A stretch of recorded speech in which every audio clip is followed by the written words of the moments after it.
That's a good sound. You know you're in for a treat when you hear that, because it's time for another episode of the Rec Poker Podcast Forums Edition.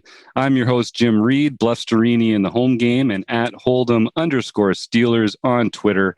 And I am lucky enough to be joined by a panel of wizards to come and talk recreational poker strategy like we are every week. Wizards, tell the world a little bit about yourself and where they can reach you. I'm Chris Jones, 5x5 on PokerStars and Twitter. And I'm John Somsky. I'm Poker Geek MN everywhere. I'm Rob Washam, and I'm Radman50 everywhere. And last but certainly not least is Taylor Moss. In the Rec Poker home game on PokerStars, you can find me at GopherBoyTJM. Otherwise on Twitter, I'm at Taylor_Moss. He's number 5 alphabetically, but number 1 in your hearts. Exactly. Just like every week, we are here talking poker strategy. We are playing in the Rec Poker Play Money daily home game on PokerStars that John Somsky sets up more than one a day average these days because he's a beast. And just like every week, we're going to pull one discussion post out of the Rec.Poker forums and talk about it here. So today, we're looking at a post by Michael.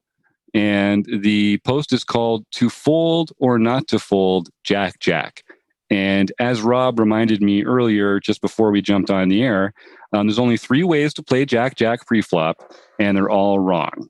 And that is exactly correct. And here's the good example of how it's just hard to feel good about whatever you're doing with Jack Jack. So Michael says this one comes out of the home game.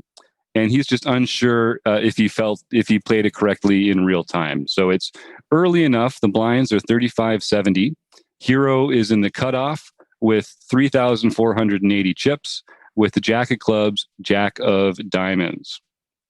So under the gun raises to 210, which is a 3x, and it folds to a player in middle position who calls. We get another caller before the hero. The hero is now facing a pot with 9 big blinds plus the blinds and elects to call here. We will talk a little bit about whether this is a squeeze spot or a 3-bet value spot specifically, or if it plays well as a call. But as played, the hero calls. And then directly behind the hero, we get a shove from Shorzy00, Ben, one of our illustrative... oh, God, what did I just do there? Illustrative? No, someone help me out. Chris, you're a smart guy. Illustrious, thank you. Oh, my God. It's getting late here, and the Steelers are playing, but I'm saving the game, no spoilers. So Shorzy raises, he shoves, folds around to under the gun, who re-raises. It gets back to one of the callers in position who shoves as well. So it gets back to Michael, who has Jack Jack, is facing 3 all-ins. And while he has the table covered, it's going to cost about 3,000 of his 3,300 chips to call what would be a 4-way all-in. So right off the bat, we can talk about how to play in this spot. Should we call this 3-way all-in? And we can talk about whether we should have called or 3-bet in the first place. Does anyone have any thoughts right off the bat on how they might have played things similarly or differently? I always struggle in these situations because, just like Rob was saying, there's no clear correct answer. One of the commenters in here has obviously been reading along with the game plan, our book study group that we were running recently, and talks about how this is the kind of hand that, because you're in a stack to pot ratio where you are, this would just play sort of uncontroversially as a shove. How do people feel about that? Personally, I'm always tempted to shove Jack's preflop because you get to add some fold equity. You get to fold out some of those unpaired high cards that might be tempted to come along. In situations like this, you're not going to have the stack depth necessary to be able to profitably set mine with them. So you have to really think about, if I am calling, even in position, are there going to be flops where I don't flop a set where I can still take the pot away from a better hand? Am I, your options are kind of limited once the stacks get pretty deep, get pretty shallow like that. So the hero in this case has about 48 big blinds. and then the under the gun raises to 210 big blinds. At that point in time, 3 big blinds. Or 3 big blinds, 210 chips. That would be a big one. 3 big blinds. Thank you. So I don't think it really makes sense at that point. I think that's too big of a shove. You're really going to limit yourself to primarily getting called by hands that beat you. But I think a 3-bet would make perfect sense there. And given that the first raiser had about 1,300 chips, that would probably scare them off of trying to do a steal, unless they actually have a hand that they are willing to go with. So that's my first thing. I would tend to 3-bet. Playing with fewer players makes jacks a little bit easier to play. Maybe one of the least strong ways to play it. I don't know. Yeah, and to like bring us back to square one on this, like we're at a spot we have 50 big blinds to start the hand. Majority of stacks around us appear to be around 50 big blinds, although we do have one that is considerably less. But we get an under the gun open to 3x. Then we get a call from middle position, another call from someone in middle position, and then us, I believe, in the cutoff, are now stuck with an action on what to do. So I agree with a lot of what John's saying here. Like, to shove 50 big blinds over a 3 big blind open is a little excessive. You're really kind of just forcing your opponent to play optimally versus you and, fold hands that are worse than you, maybe call some of those hands that are flipping, and for sure calling the hands that have you beat. But what I do really like here is a 3-bet in this spot. It puts a lot of pressure. We can get too worried sometimes around that under the gun open, because that under the gun open, whenever someone's opening under the gun, that should be essentially the strongest one action someone can take pre-flop is opening under the gun. It should have the tightest range and you should respect it the most. But what we do have is we have 2 calls behind that kind of chop off some of the premium hands that they may have. Because if they have hands like aces, kings, queens, they're likely to 3-bet that open. Everyone plays slightly differently, but let's just assume that that's the case. Well, if that is, we can potentially, get some of those riffraff hands out that do potentially have us beat later on in the hand, but don't have us beat right now. They have some sort of equity versus us, but we can get them out of the hand and potentially go heads up. Because when I'm playing jacks, the last thing I want to do is play 4 ways.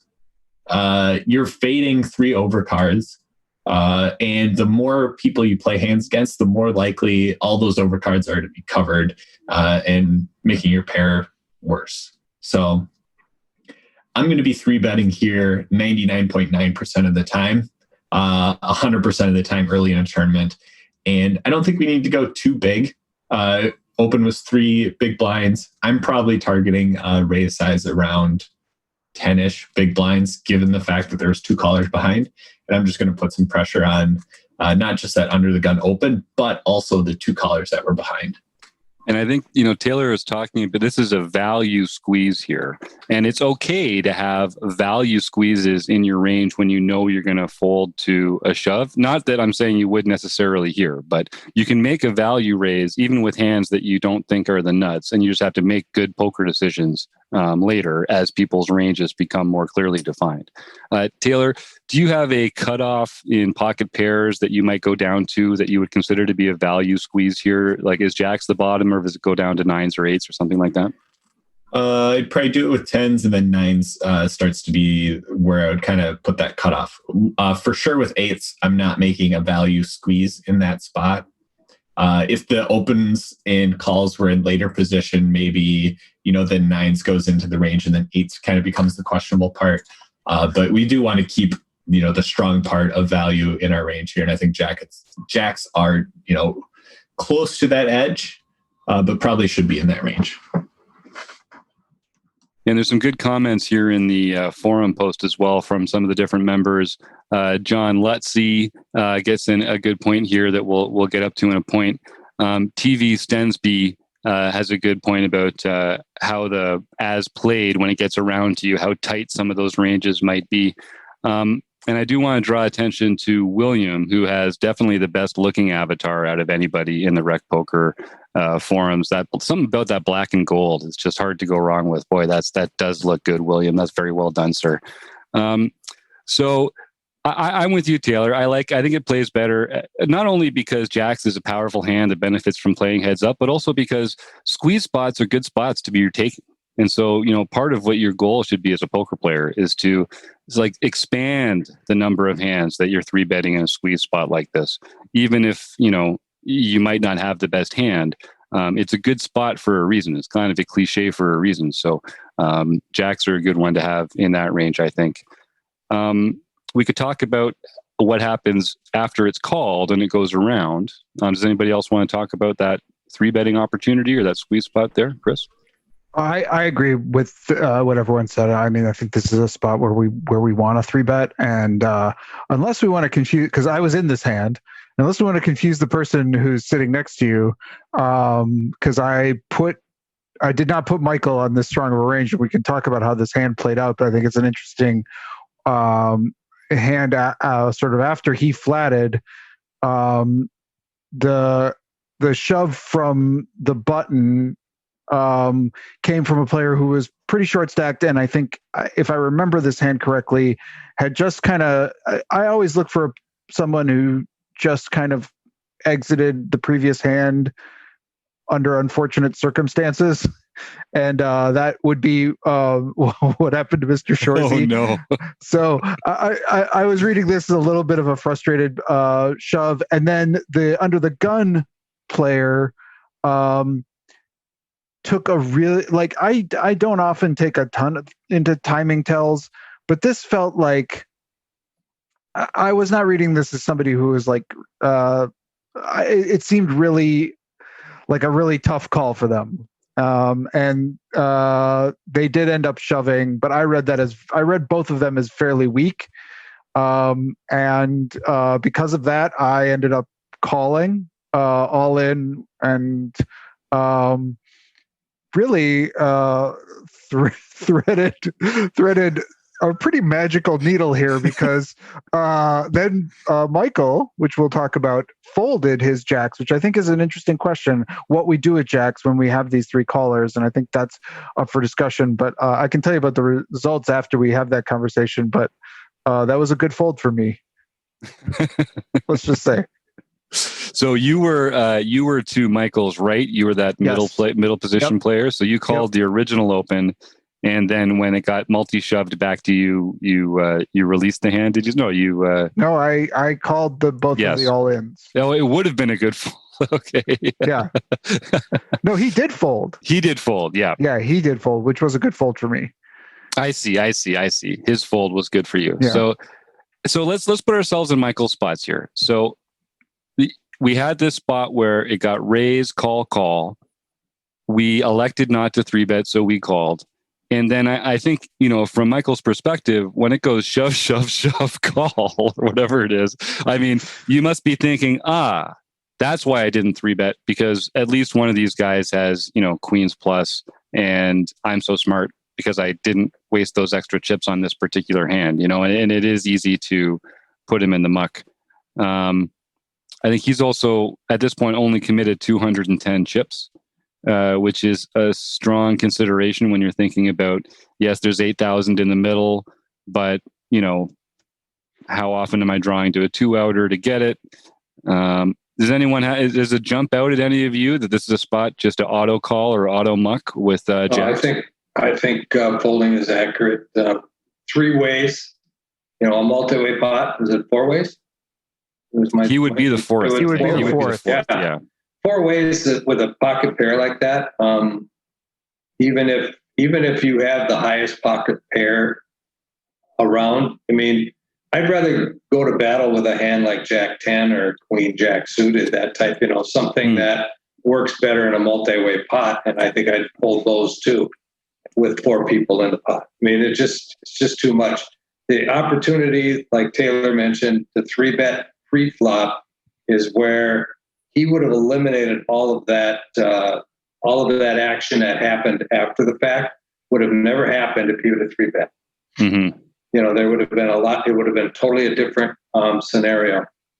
One of the things that Chris said, though, he said that the person under the gun took a lot of time to make a decision before he jammed.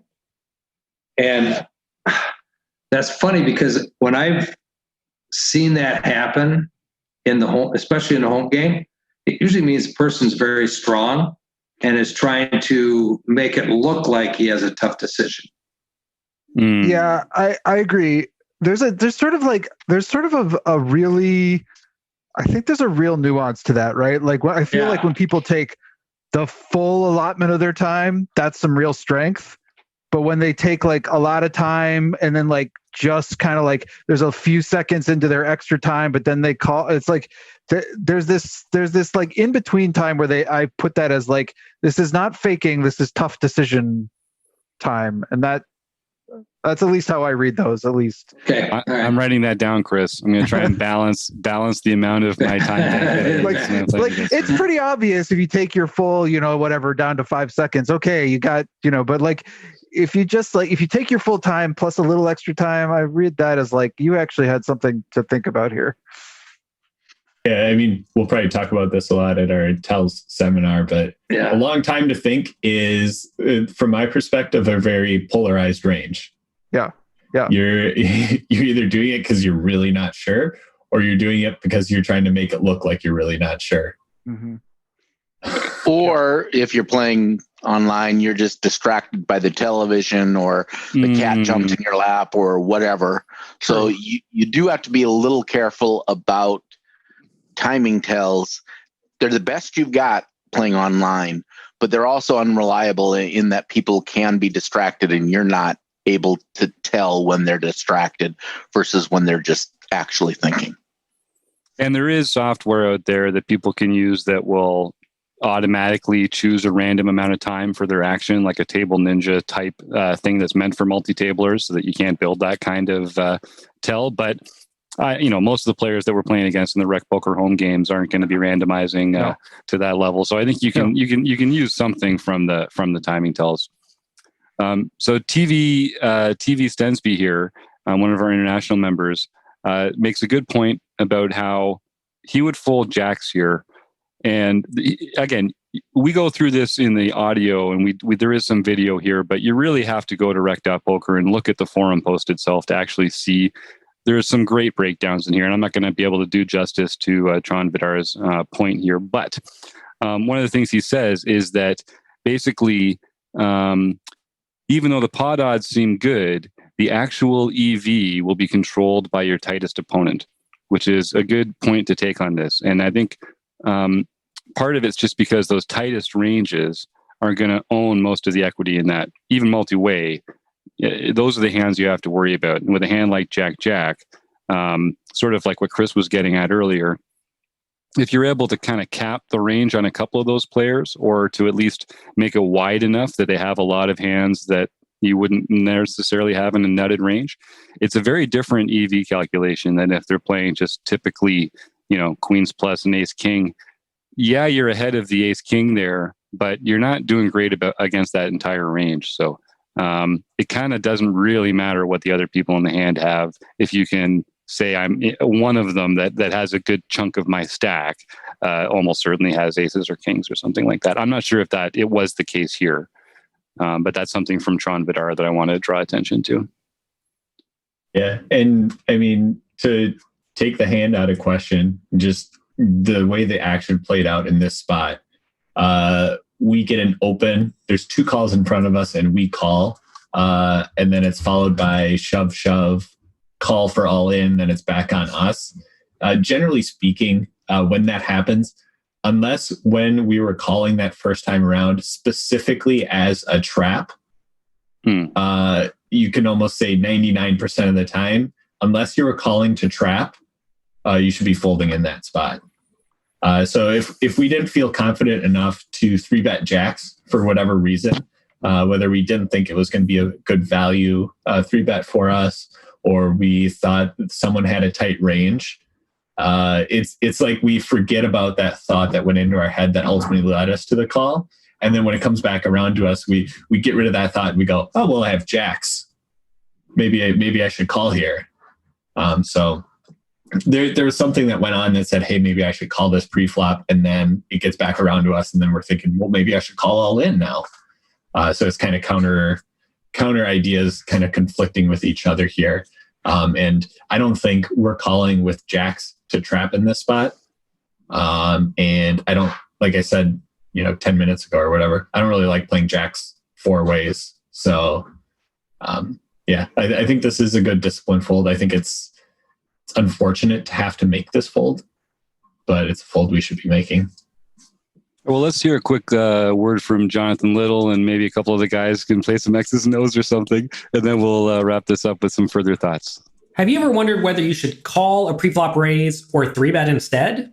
What do you do when you have a flush draw? Do you raise it, or do you just call? What do you do with ace-king when you miss the flop? Are you tired of guessing about what the right play is with your particular hand?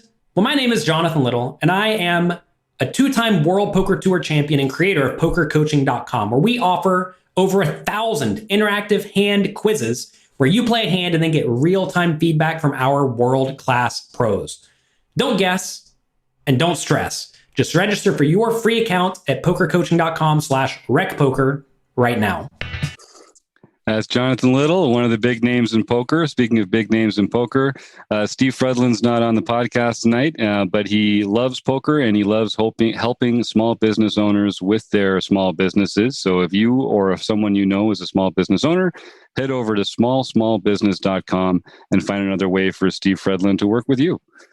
So Taylor, I really like this idea that you're saying when you make a decision at this point in a hand, you have to be thinking ahead to what are going to be the other opportunities available to me in the future and how am I going to be consistent with this decision. And I think people make this mistake all the time where they look down at a decision point in the hand and they think, okay, here's my hand, here's the action in front of me, now I need to make a decision. And they're not factoring in the decisions that have happened already, the actions that have taken place on earlier streets or earlier on this street that have allowed them to narrow the range of opponents or for opponents to make assumptions about them.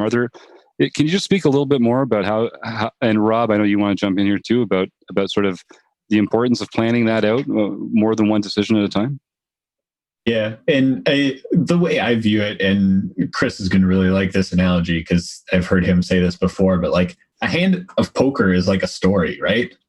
There's everything that happens that leads up to it. You don't get halfway through a story and just forget the intro to the story or what happened in the first 3 chapters. It's all a buildup. You got to take in all that information. You have to watch it play out and then use that. So to get to the middle part of the story and say, hey, here this is going on. What should our hero do? Isn't the right way of looking at it. Read what's happened up until that point. What has been the action? What have people been doing? What strength or non-strength has their actions shown us up until this? And make a decision based off of that. And I think it feels to me like it's like 2 disjointed thoughts that we had here. Although like we got to the right point ultimately with the fold, but to like I get the concern around it, but like at this point, once that action happens, it's a pretty easy fold, I think, in this exact spot.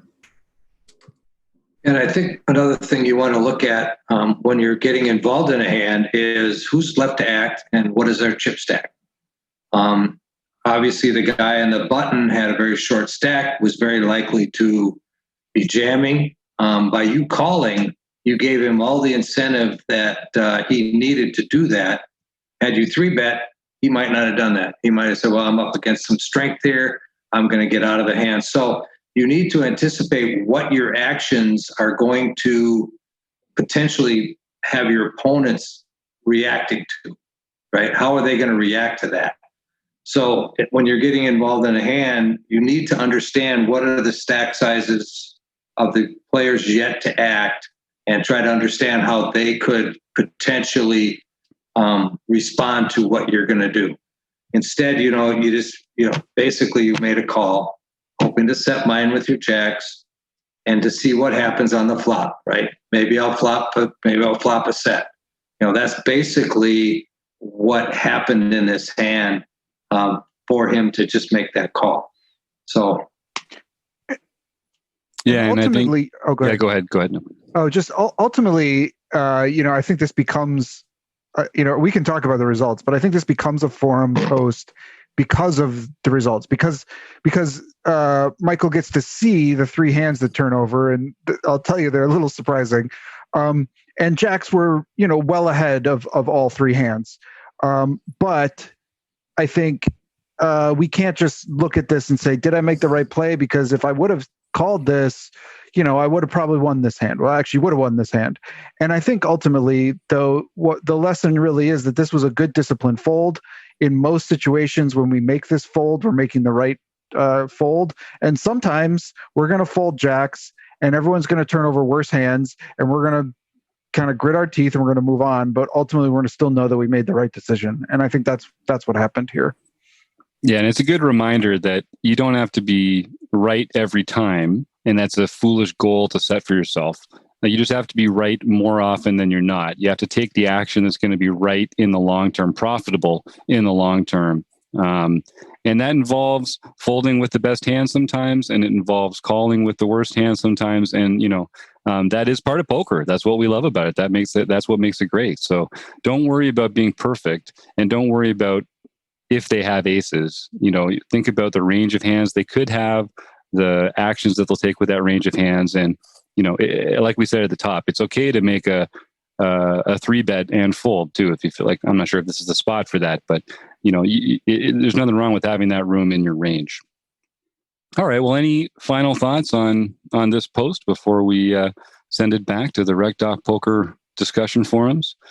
I thought there was some really good stuff in here, particularly from Michael, William, TV Stensby, and of course, 5x5, John Lutzy, and some other good members in there. And just a reminder, you can go to rec.poker for free and get a free membership account to come and join the forums. Post your own hand histories there. And if we like it, maybe we'll even mention it here on the air. This podcast is sponsored by website AMP and the Running Aces Hotel, Racetrack, and Casino. Thank you, Taylor Moss, Rob Washam, Chris Jones, and John Somsky. We'll see you next week.